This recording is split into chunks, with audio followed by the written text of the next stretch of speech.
Thank you, Claire. And thank you, Carla. I sat there thinking, why did I get invited when you've got such an amazing, powerful, sovereign woman that speaks the way you do and just says it how it is? I'm quite heartened and a bit emotional by your speech, so thank you, sister. I'd like to acknowledge the Wurundjeri people on whose land we stand today, and acknowledge that we are on stolen land, unceded land.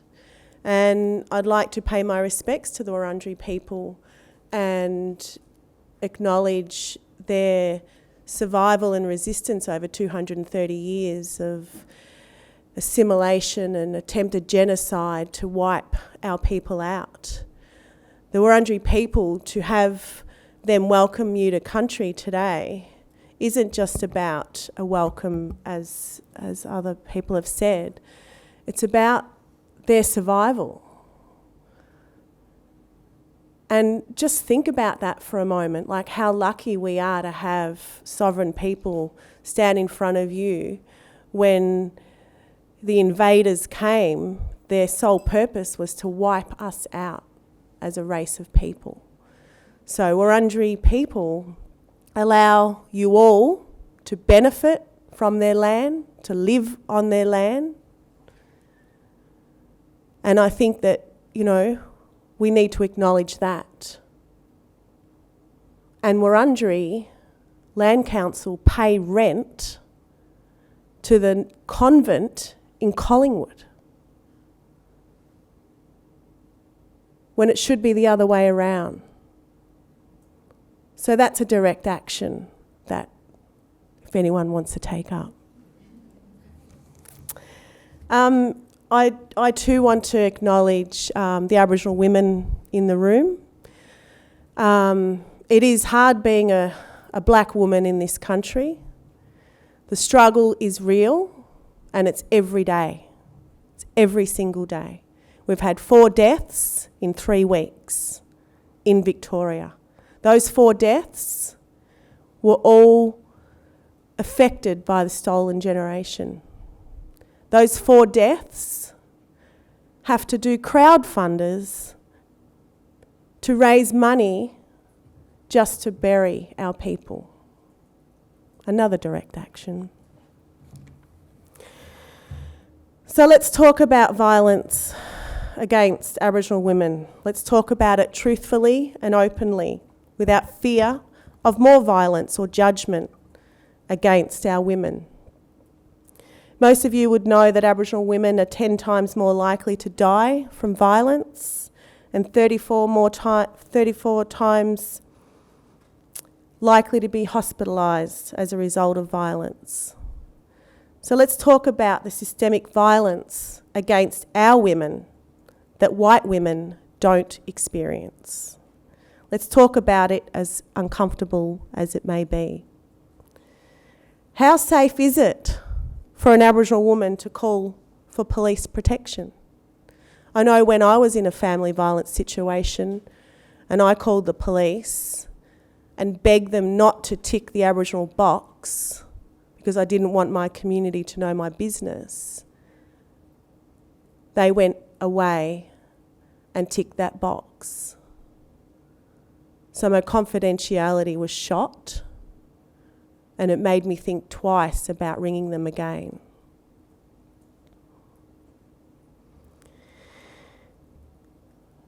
Why should we ring the police when they turn around and blame us and think that we're the perpetrator in that situation? Why should we call the police when we're less likely to be believed about our situation? We are the fastest growing prison population, Aboriginal women. Why should we call the police?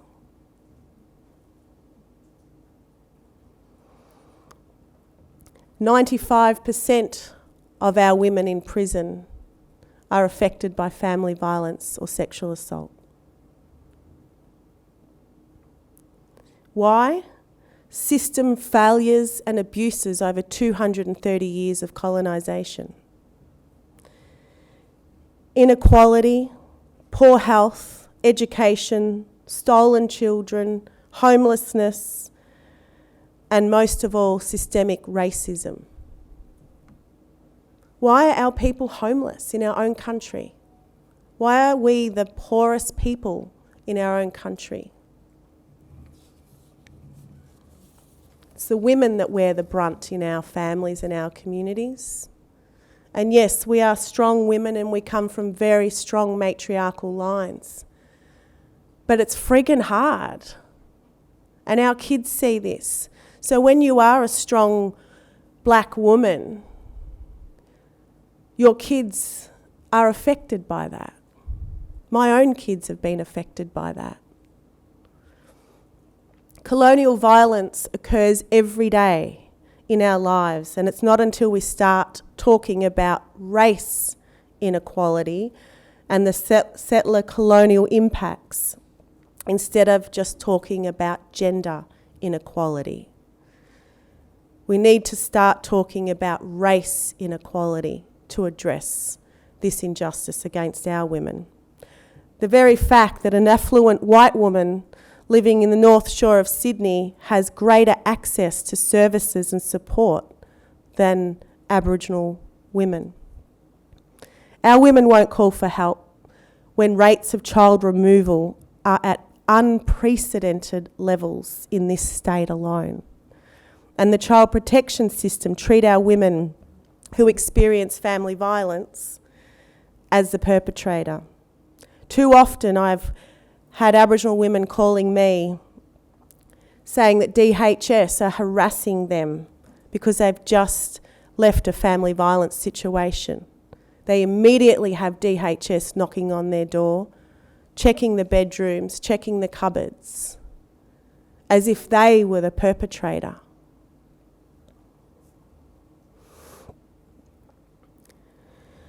Think about the services who are not responding adequately to our people's needs.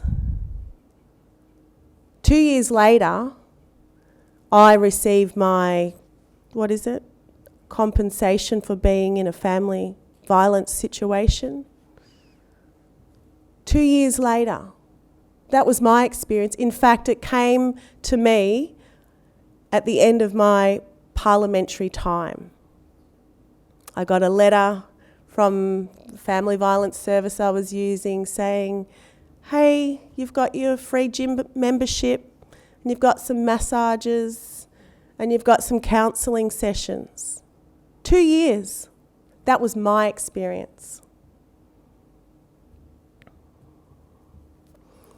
So we need to think about these services and the inadequacy of them, particularly some of these Aboriginal organisations who purport to be supporting us and servicing us, who are actually indigenising colonialism, where profits and power are made and built from removing our children.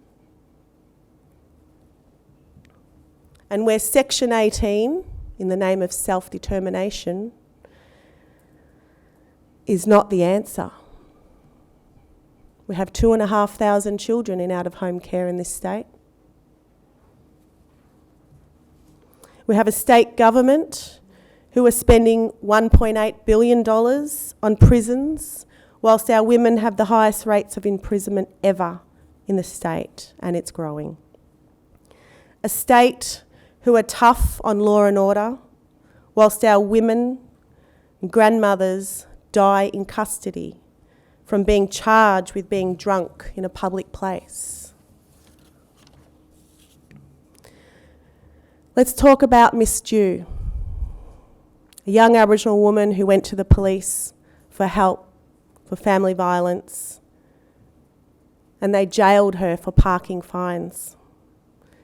Miss Dew complained of being in pain from the injuries she sustained for being assaulted.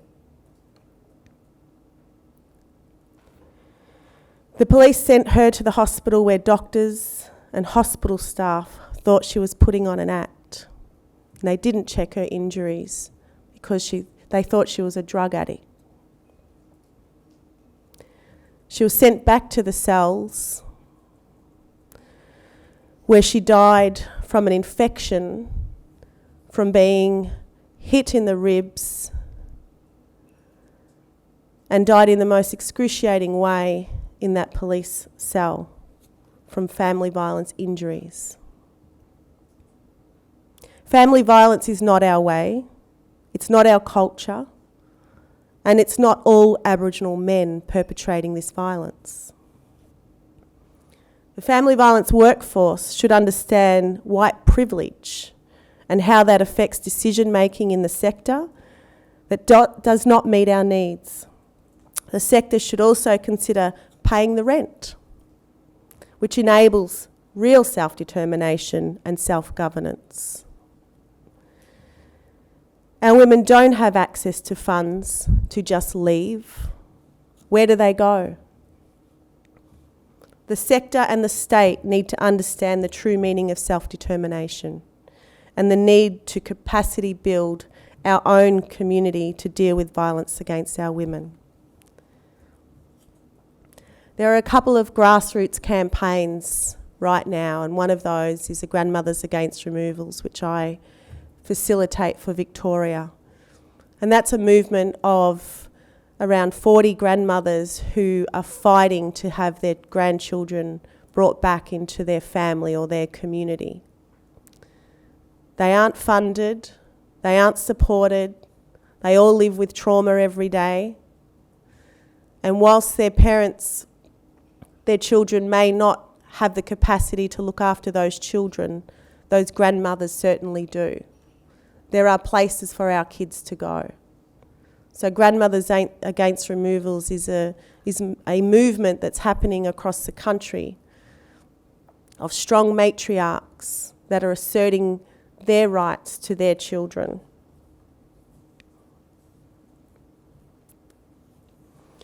We also have JIRA, which is an Aboriginal woman-led family violence organisation who are doing a power of work.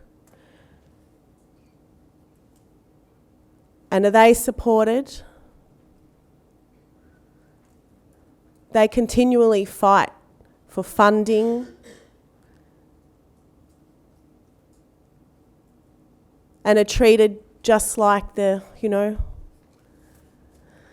token family violence service down the road. So they need to be supported by everyone in this room. And if you're taking Aboriginal money, particularly think about that when we have an Aboriginal woman-led service that is talking about prevention and working with our women on the front line. And as Carla said, this state is talking about a treaty. And whilst that was quite exciting 3 years ago and put a lot of hope in our people's hearts and minds, it's not turning out so great. Yes, they are trying to cut down our Djapurrung trees, and I'm Djapurrung and Tarneen's Djapurrung, and we've been fighting that fight for 12 months and we'll continue to fight that fight. They are 800-year-old trees that were culturally modified by women on our country. The state continue to take our children away. They continue to log our forests.